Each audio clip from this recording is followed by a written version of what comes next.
नागपूरची विश्वास sir. Thank you very much. धन्यवाद। श्री चंद्रशेखर जी। धन्यवाद सभापति जी। यूनियन बजट पे आपने मुझे मेरी बात रखने का मौका दिया। मैं सर्वप्रथम बहुजन समाज में जन्मे सभी संतों, गुरुओं और महान पुरुषों को नमन करता हूं। उनमें भी राष्ट्रपिता ज्योतिबा फूले, छत्रपति साहू जी महाराज, बाबा साहब अम्बेडकर, मान्यवर साहब श्री काशीराम, मान्यवर दीना भाना वाल्मीकि और मान्यवर महामना रामसु वर्मा जी को नमन करता हूं और अपने संसदीय क्षेत्र नगीना की जनता का आभार प्रकट करता हूं जिन्होंने मुझे चुनकर यहां भेजा है। सभापति जी, बजट केवल एक आर्थिक दस्तावेज नहीं होता, बल्कि ये सरकार की सोच, संवेदनशीलता और सामाजिक प्रतिबद्धता का प्रतिबिंब होता है। बजट यह तय करता है कि देश का विकास समावेशी होगा या चुनिंदा और सत्ता में बैठे लोग सबको साथ लेकर चलना चाहते हैं, कुछ लोगों को पीछे छोड़ देना चाहते हैं। विपक्ष के नाते हमारा कर्तव्य है कि हम सत्ता सवाल पूछें और कमियों की ओर ध्यान दिलाएं और देश के उन वर्गों की आवाज बने जो इस सदन में अक्सर आंकड़ों में गुम हो जाते हैं। लेकिन माननीय अध्यक्ष महोदय, असली सवाल यही से शुरू होता है, क्या ये बजट देश के गरीब, पिछड़े, दलित, आदिवासी, ओबीसी, अल्पसंख्यक और वंचित वर्गों की वास्तविक जरूरतों को समझता है नहीं समझता है। मान्यवर, इस बजट में आर्थिक विकास की बातें अधिक हैं, लेकिन सामाजिक न्याय की आत्मा कमजोर। माननीय अध्यक्ष जी, सभापति जी, आज देश की सबसे बड़ी संकट बेरोजगारी। हर साल लगभग 1 करोड़ युवा रोजगार बाजार में आते हैं, लेकिन अस्थायी और सम्मानजनक नौकरियां और संपादन पैदा नहीं हो रही। इस बजट में स्किलिंग की बात की गई है, लेकिन स्किलिंग के बाद जॉब की गारंटी नहीं है। विशेष रूप से SC, ST और OBC समुदाय के युवाओं के लिए कोई अलग से लक्षित रोजगार योजना नहीं दिखाई देती है। देश की लगभग 45% आबादी जो कृषि पर निर्भर है, जिसमें SC, ST, OBC समुदाय की भागीदारी सबसे अधिक है, लेकिन कृषि और GDP में योगदान 15% से कम। किसान की औसत आय अब भी सिर्फ MSP कोई गारंटी सरकार की तरफ से नहीं दी गई है।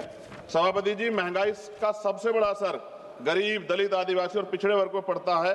आर्थिक सर्वे के अनुसार शिक्षा व स्वास्थ्य की लागत पिछले 5 वर्षों में 30 से 40% बढ़ी है।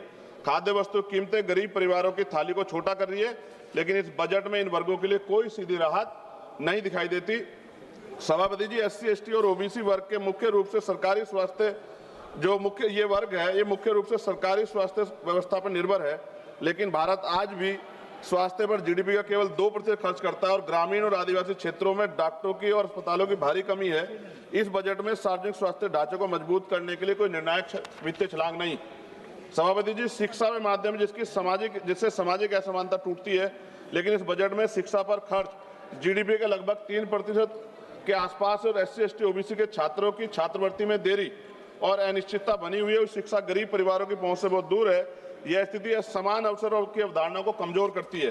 सभापति जी, SC, ST, OBC के कल्याण के लिए सबसे बड़ी जिम्मेदारी राज्यों के पास होती है, लेकिन राज्यों के हिस्से की धनराशि सीमित है। केंद्र द्वारा योजनाओं का बोझ अधिक संघीय ढांचे को कमजोर, सामाजिक न्याय को मजबूत नहीं कर रहा है एट प्रेजेंट टाइम। विपक्ष केवल आलोचना के लिए नहीं सभापति जी, हम समाधान प्रस्तुत करते हैं। हमारी मांग है SC, ST, OBC के लिए लक्षित रोजगार मिशन चलाया जाए, छात्रवृत्ति को समयबद्ध और कानूनी प्रावधान किया जाए, शिक्षा और स्वास्थ्य पर GDP का न्यूनतम 6% खर्च हो, आरक्षित वर्गों के लिए विशेष उद्यमता और MSME पैकेज दिया जाए, आदिवासी और पिछड़े जिलों को विशेष सामाजिक आर्थिक विकास योजना चलाई जाए। माननीय सभापति जी, ये बजट आर्थिक विकास की तो बात करता है, लेकिन सामाजिक संतुलन और न्याय की भावना कमजोर दिखाई देती है। विपक्ष के नाते हम कहना चाहते हैं कि हम विरोधी नहीं है, लेकिन अब बहिष्करण और उपेक्षा के विरोधी हैं।